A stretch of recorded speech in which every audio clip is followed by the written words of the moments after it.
네, 뜨거운 감자 확인하고 오셨습니다. 근데 지금부터 다뤄볼 종목은요. 어제까지만 해도 뜨거운 감자였다가 오늘 하루 만에 급락하고 있는 한샘에 대해서 이야기를 드리도록 할게요. 한샘의 주가 변동 왜 큰 건지, 이 매각에 대한 이야기, 그 사실은 무엇인지 매경 이코노미 박수호 기자와 함께 할게요.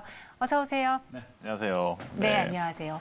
한샘이 어제만 해도 투자자들의 오히려 호응을 받으면서 그렇습니다. 주가가 오르다가 현재는 또 급락하고 있거든요. 박수 기자님, 이 한샘 매각의 입장은 어떤 거죠? 뭐 일단 그 조창걸 명예회장님의 이 지분과 그 특수관계인까지 포함해서 한 30% 되는데 이 지분을 사모펀드한테 매각한다. 이게 이제 주 골자입니다. 그 금액이 30%인데 한 1조 3천억 원 정도니까 이 금액 자체로도 굉장히 큰 금액이지만 또 여기서 한샘이 지금 굉장히 많이 쭉쭉 치고 나가고 있는 가구 인테리어 업계에서 쭉쭉 치고 나가고 있는 상태에서 네. 사모펀드가 들어오면 더 잘 될 것 같다는 생각들이 좀 모여서 어제는 굉장히 급등을 했습니다. 네, 지금 보시다시피요. 이번에 최대 주주 및 특수 관계는 710.9만 주인가요? 네. 7,109만 주. 네. 저기 점이 있는 것 네네. 같은데. 그리고 조창걸 명예회장과 또 자기 주식 수가 있는 상황이에요. 주당 가격과 자사주 감안 시에 주당 가격도 체크를 보셨는데 네. 어제는 급등했잖아요. 이때는 기대감 때문이겠죠? 네, 그렇습니다. 아무래도 뭐 이제 사모펀드들이 이제 이쪽으로 들어오게 되면 이제 여기서부터 앞으로는 한샘에서는 조금 더 공격적인 그런 투자를 할 수밖에 없겠구나. 또 지금 나가고 있는 거에서 조금 더 비용 절감이라든지 이런 부분은 좀 더 관리를 잘 하겠거니 이런 생각들이 좀 모이겠죠. 그러다 보니까 안 그래도 지금 매출이 지난해에 2조의 영업이익이 한 930억 정도 났거든요, 한샘이. 근데 여기에 더해서 이제 인테리어나 가구 또 코로나 재확산 이런 것들이 이슈가 되고 있는데 이런 부분들이 집 꾸미기의 열풍과 이어지면서 한샘은 앞으로 더 잘 나갈 건데 여기에다가 이제 자금 수혈까지 돼서 여기에서 조금 더 업그레이드가 될 것이다 이렇게 생각하는 분들이 많은 것 같습니다. 그동안은 사실 매각 이야기가 나왔을 때 주가가 급등을 하고 그 주가의 네. 강세가 며칠간은 좀 이어졌어요. 왜냐, 맞습니다. 어느 회사에 매각이 될 것이냐 그에 대한 기대감이 주가를 또 끌어올렸잖아요. 그렇죠. 근데 네네. 그럼에도 불구하고 또 어제 증권가에서 분명히 가치 재평가받을 수 있는 기회다라고 했음에도 불구하고 오늘 왜 이렇게 급락을 많이 하고 있는 것인지 지금 시가보다도 더 많이 밀렸거든요. 네.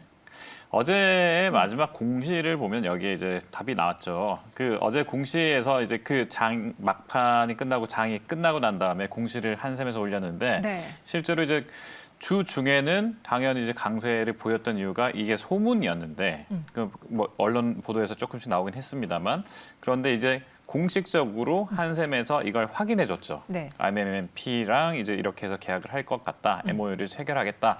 이런 내용이니까 그러면 이제 그 재료라고 보면 그 재료가 이번에 이제 다 소진됐다. 그러니까 그 증권 쪽에서 이야기하는 대로. 그래서 이제 소문난 잔치에 더 이상 먹을 게 없다. 그래서 어제 급등했으니까 사실은 오늘 조정하는 건 어찌 보면 당연한 것이 아닌가. 그러니까 원래 대선 주자라는 게 그 잠재 대선 후보들한테는 좋은 사람들이 막 가지만 네. 정권 말기에는 사람들이 잘 안 가지 않습니까?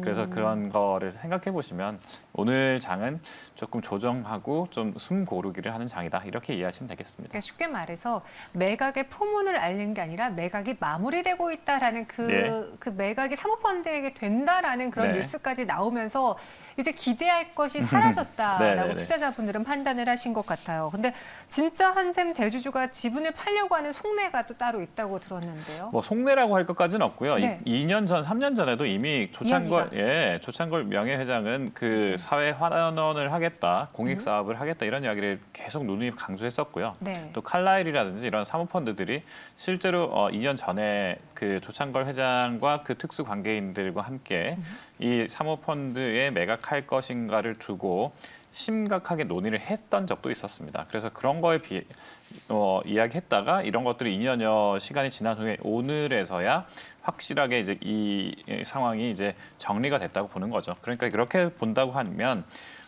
속내라기보다는 공공연한 그 공익 사업에 대한 그 열망을 이번에 드디어 실현하게 됐다. 이렇게 정리하는 것이 맞을 것 같습니다. 근데 여기에 또 그런 이야기가 있는데요. 저희 시청자분께서 네. 상속세 때문에 상속을 할 수 없어서 지분 매각을 하는 거 아닌가요? 라는 글도 올려주시는데. 뭐 어느 회사나 마찬가지입니다. 네. 이거는 뭐 사실 상속세라는 게 똑같습니다. 뭐 50% 이상의 플러스 알파까지 지금 해서 나가는 건데 이렇게 나갔을 때 사실상 그 경영권을 잃을 수밖에 없죠, 당연히. 그 후계구도상으로 봤어도 지금 세 딸이 있는데 3%씩 갖고 있다고 알려져 있는데 이런 식으로 해서 아무리 경영권에 준하는 30% 이상의 지분율을 끌어모으려고 하더라도 사실상 이게 어렵습니다. 상속세가 50%가 넘어가면 어렵기 때문에 그래서 사모펀드들도 이런 그 경영권에서 대기업이든 중견 중소기업에서 상속의 이슈가 있는 회사들을 직접 찾아가서 이런 식으로 딜을 하는 경우가 참 많습니다, 요즘에는. 그럼 이번에 거론된 IMMP가 이 네. 사모펀드가 인수를 하게 된다고 하면은 네. 한샘의 기업 가치는 더 오를까요? 우리 투자자분들은 어떤 시선으로 보는 게 좋을까요? 레이디 가구 아시죠? 네. 네, 레이디 가구가 IMM이 그 인베스트먼트, 그러니까 IMMP가 사모펀드고 IMM 인베스트먼트는 그 일반 투자 회사입니다. 그런데 이 IMM 인베스트먼트가 레이디 가구를 갖고 있는 오하임 INT라는 회사의 지분을 지금 갖고 있어요. 근데 여기는 레이디 가구 하면 옛날 회사 같은데라고 하지만 요즘에 상당히 영업이익률이 높습니다. 20% 이상 영업이익률이 잘 나오고 있거든요. 네. 이 이유가 이제 온라인 판매를 굉장히 잘하고 있습니다.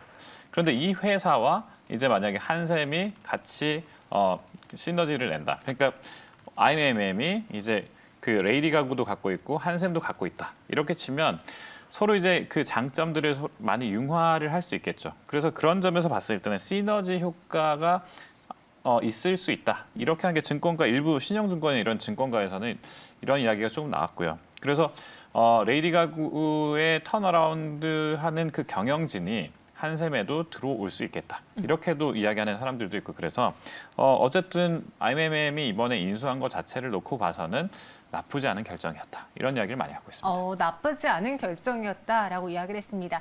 일단 오늘 한샘의 경우에는 어제 주가 급등을 다 반납해내고 있어요. 15.36% 하락하고 있고요.